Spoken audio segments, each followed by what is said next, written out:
این یک نمونه از ترکیش دستگاه پیامرسانی بیسیم یا پیجر در لبنان است. با صدای ترکیش مرد روی فرش افتاده از درد داد میزند و از اطرافیان کمک میخواهد. روز 17 سپتامبر در گوشه و کنار لبنان با ترکیش پیجرها هزاران نفر زخمی شدند. حادثه بی‌سابقه که بیمارخانه‌های پایتخت لبنان بیروت را پر از زخمیان کرد.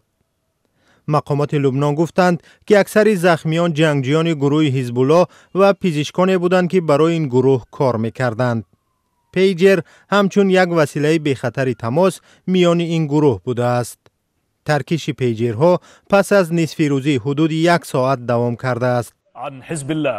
حزب الله در بیانیه حادثه را کار دست اسرائیل نامید و گفت از اسرائیل قصاص خواهد گرفت. اسرائیل دست داشتنش در این حادثه را شرح نداده است. خبرگزاری های ایران نوشتند که مجتبی امانی سفیر ایران هم در ترکیش پیجر زخمی شده است. مقامات لبنان اعلام کردند که 4000 نفر زخمی و 11 نفر در این حادثه کشته شده است. حال نزدیک به 500 زخمی وزنین ارزیابی می شود. اسرائیل و حزب الله تحت حمایت ایران در لبنان از آغاز جنگ در غزه در ماه اکتبر سال گذشته همدیگر را موشکباران می کنند. پس از این حادثه ارتش اسرائیل برای یک جنگ احتمالی بزرگ آماده شده است. تاکنون اسرائیل و حزب الله با همدیگر با پهپاد و موشک حمله می کردند. حالا خطر جنگ رویارو و ناامنی در خاورمیانه بیشتر شده است.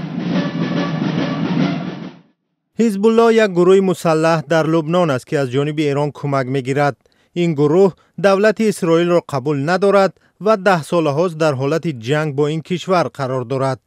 در 1 سال اخیر حزب الله اعلان کرد که با پشتیبانی از مردم فلسطین تا قطع شدن جنگ در غزه به اسرائیل حمله می کند.